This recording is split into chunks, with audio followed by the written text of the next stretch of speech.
আমারে আনিস আলমগীর, আজকে আনিস আলমগীরের নামটা যেহেতু আপনি বলেছেন কিনা জানি না, 2 বছর আগে আনিস আলমগীর ওখানে আমি একটা কমেন্ট করলাম ওনাকে শাহবাগ লেখা, যে আপনি তো এই শাহবাগী ঘরানার এইটা।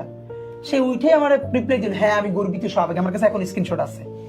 আনিস আলমগীর সাহেব এত বড় কথা বলেন না, ওনার সাথে আমার রুচিতে গুলেন, আমার অনেকগুলো টক সাথে দাওয়াত দিচ্ছে, আমি ওনার সাথে কখনো যাই না, না যাই না। ন্যূনতম একটা রুচি রক্ষা করতে হবে আমি বলেছি না, আমি ওনার সাথে যাবো না। উনি আমাকে বলতেছে গর্বিত শাহবাগী উনি। তখন আমাকে জিজ্ঞেস করতেছে আপনি শিবিরের কোন পোস্টের?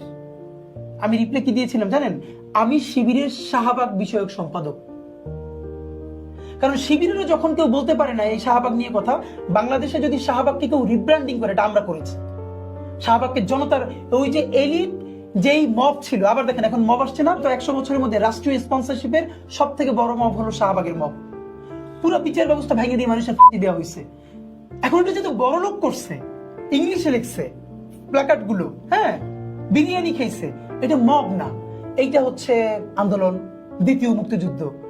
আর দাবি আদায়ে জুলাইয়ের আহতরা যদি কেউ দাঁড়াই যাচ্ছে কোথাও, এটাকে আমি সমর্থন করি না, কিন্তু আমরা কিন্তু কেওয়াসের মধ্য দিয়ে যাচ্ছি। দেশ ভাঙে চলে যাওয়ার কথা ছিল, সেইটা যায় না আল্লাহর রহমত, সেইটা কিন্তু প্রচুর মব। এগুলো আমাদের এখানকার নেগেটিভ।